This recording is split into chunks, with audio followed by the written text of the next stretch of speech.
15. 치매 환자의 법적인 문제. 1. 상속 및 유언.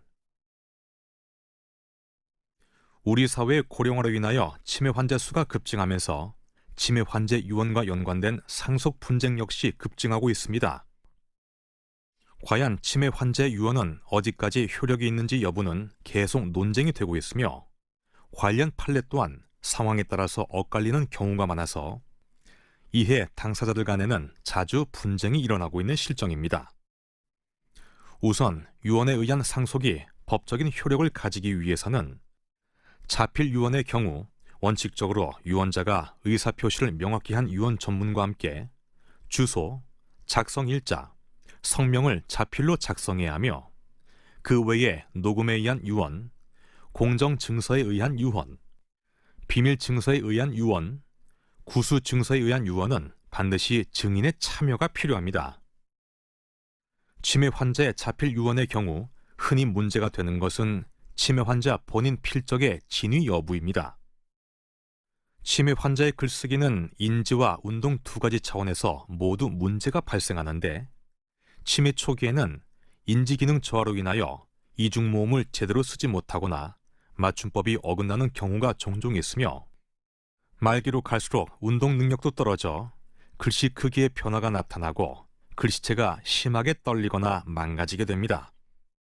따라서 치매로 인하여 변화된 필적에 의해 작성된 유언장은 본인 작성 여부를 놓고 이해 당사자 간에 논란이 되는 경우가 많고 필적 감정을 진행해도 명확한 답이 나오지 않는 경우가 있습니다. 또한 자필 유언 작성 시기의 인지 기능 저하 상태도 논란이 될 수 있습니다. 대개의 경우 유언 작성 시기와 유언 당사자의 인지 기능 검사 시기가 일치하지 않으므로 자필 유언 작성 당시의 인지 기능 상태에 대한 논란이 발생할 수밖에 없습니다. 따라서 병세가 덜할 때 유언장에 대해 의사 표현을 명확히 해놓고 법적으로 미리 공증을 받는 것이 중요합니다. 증인의 참여가 이루어진 유언의 경우에는 치매 환자의 의사표시 당시 상태가 중요합니다. 우리나라 민법에서는 유언하는 사람에게 치매 등의 뇌질환이 있더라도 제한적으로 의사 능력이 유지되어 있는 경우에는 유언의 내용을 인정하고 있습니다. 이처럼 유언 당사자가 치매 등의 뇌질환이나 심신상실 상태에 있는 경우에는 유언 공증이 적법한 절차를 통해 이루어졌는지 당시 유언자의 심신상태가 어떠했는지가 가장 중요합니다. 유언 공증서를 작성할 당시에 유언 당사자의 의식이나 인지 상태가 명확하지 않거나 유언장 내용의 낭독 후에도 그에 대한 응답을 하기 힘든 상황이었다면 유언장은 무효가 될 가능성이 높습니다. 일반적으로 단순히 고개를 끄덕이는 정도의 의사표시의 경우에는 인정을 받기가 쉽지 않으나 최근 판례에서는 기도섭관 상태에서 말하지 못하는 상태라 하더라도 의식이 명료하여 유언장 내용을 분명히 확인할 수 있을 경우에는 유언의 효력을 인정한 경우도 있습니다. 따라서 유언장의 내용을 정확히 인정받기 위해서는 유언 당시에 의사가 참여하여 유언 당사자의 심신회복 상태를 유언장에 기술하고 서명 날인하는 것도 하나의 방법입니다. 결론적으로 치매 환자의 상속과 관련된 유언의 경우 유언 당사자의 질병이 중할 경우 나중에 유언의 효력이 문제가 될 수 있으므로 되도록 병세가 심하지 않은 초기에 진행하는 것이 중요하고 자필 유언 방식보다는 공증인과 증인 2명이 참여하는 유언 공정증서 방식의 유언을 사용하는 것이 바람직하며 이때 유언 당사자의 심신 상태를 의사로부터 확인받는 것이 안전합니다. 2. 성년 후견인 제도.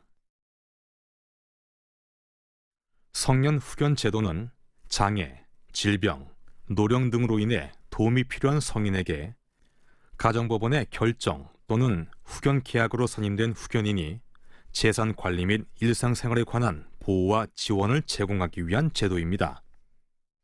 성년 후견 제도는 당사자의 잔존 능력을 최대한 존중하고 경제적 영역뿐만 아니라 비경제적 영역의 지원까지도 가능하며 후견인에 대한 실질적인 감독이 예정되어 있다는 점 등에서 기존 금치산, 한정치산 제도와 달리 장애인, 고령자들의 권리 보호에 상당한 기여를 할 것으로 기대됩니다. 성년 후견제도 하에서는 1. 사무처리 능력에 도움이 필요한 성인의 재산 보호뿐만 아니라 의료 행위, 거주지 결정 등 신상에 관한 폭넓은 지원이 이루어지고 2. 가정법원 또는 후견 감독인에 의한 실질적인 후견 업무의 감독이 가능해졌으며 3.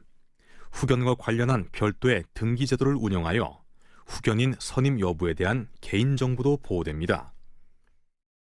성년 후견 제도는 후견인 선임 방법과 후견인의 권한 범위에 따라 성년 후견, 한정 후견, 특정 후견 및 임의 후견 제도로 구분됩니다.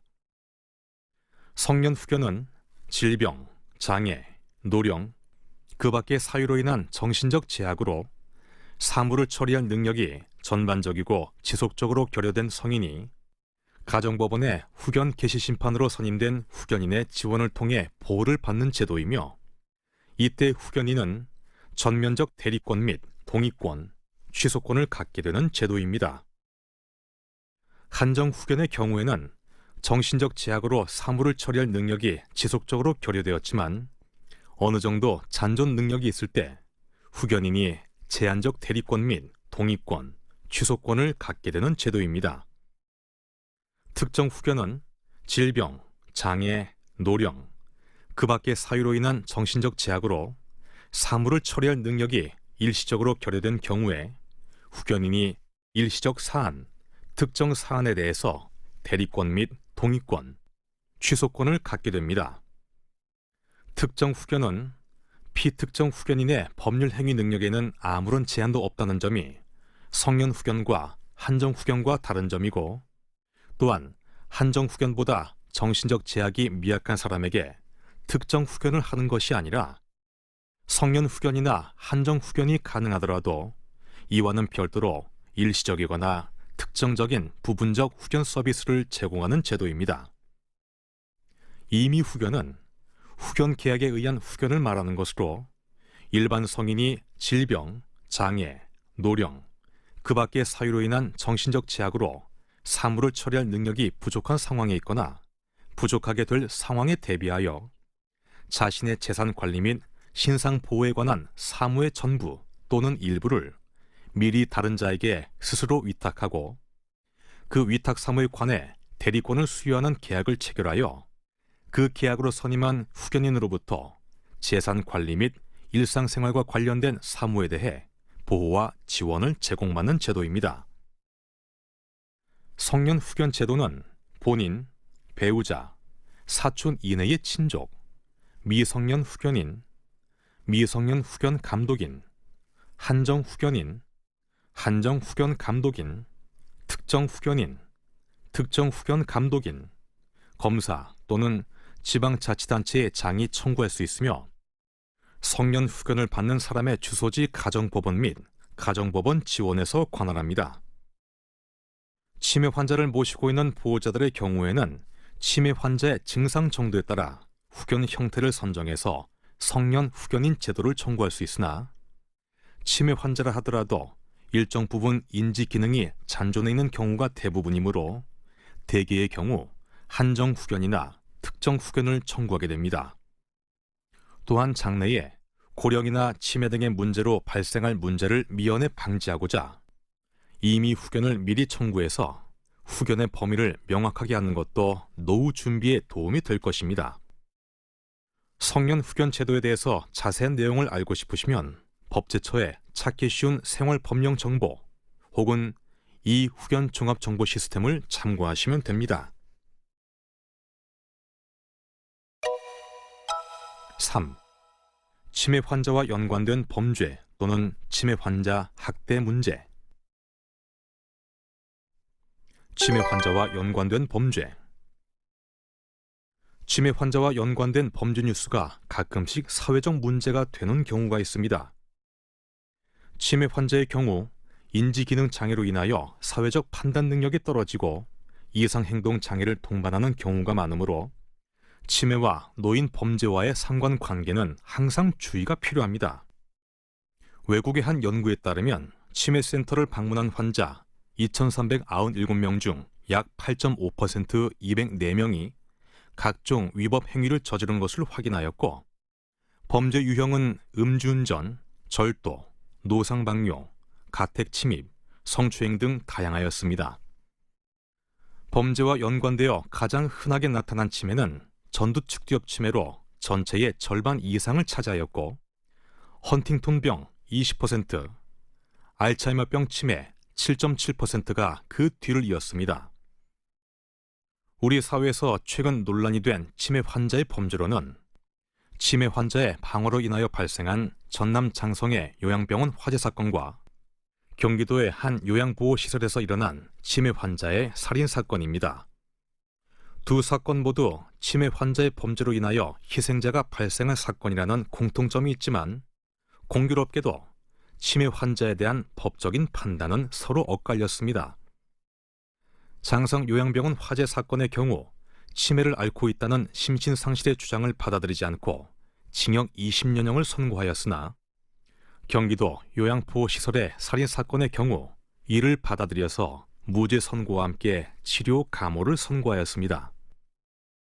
향후 우리 사회에서 치매 환자 수가 급증할 것으로 예상되고 있는 만큼 치매 환자들에 대한 적절한 보호와 관리 방안에 대해서 우리 사회에 좀 더 깊이 있는 고민이 필요하며, 치매 환자의 심신상실의 기준에 대한 명확한 설정을 위한 노력도 더 이상 미루어서는 안 될 것입니다. 치매 환자 학대 문제. 점차 고령화되어가는 우리 사회의 추세에 따라 노인 학대 문제는 점점 더 심각해지고 있으며, 특히 치매 환자들의 경우 인지 기능이 떨어지면서 더욱 노인 학대 위험에 노출되어 있습니다. 노인 학대 사례 가운데 치매가 의심되거나 치매 진단을 받은 노인들이 계속 증가하고 있으며, 최근 5년 동안 신고된 치매 환자에 대한 학대 사례는 2010년 577건에서 2014년 949건으로 64.5%나 늘었고, 전체 노인 학대 사례 대비 치매 환자 비중 역시 2010년 18.8%에서 26.9%로 8.1%포인트 높아졌습니다. 우리나라의 경우 지난 2004년 노인복지법 개정을 통해 노인 학대에 대한 규정을 신설하고, 효과적인 개입 방안으로 노인보호 전문기관의 설치 규정을 신설하였습니다. 이를 통해 노인 학대를 제도적으로 대처할 수 있는 기틀이 마련되었고, 각 시도에 노인보호 전문기관이 설치 운영되고 있습니다. 그럼에도 불구하고 아직도 노인 학대에 대한 우리 사회의 인식은 매우 낮은 편입니다. 주변에서 학대가 의심되는 사례가 있을 경우 반드시 신고를 하거나 관련 기관에 도움을 요청해야 합니다. 연중 24시간 긴급전화 1577-1389를 이용하거나 노인보호 전문기관 홈페이지 등의 인터넷을 통한 접수도 가능하므로 항상 주변 어르신들에게 관심을 기울여야 하며, 특히 치매 환자를 치료하고 관리하는 의료기관과 관련 센터 종사자들은 더욱 주의가 필요합니다. 치매 노인 학대의 문제는 단순히 개인이나 가족의 문제가 아니라 사회 전체의 문제로 인식할 수 있어야 합니다.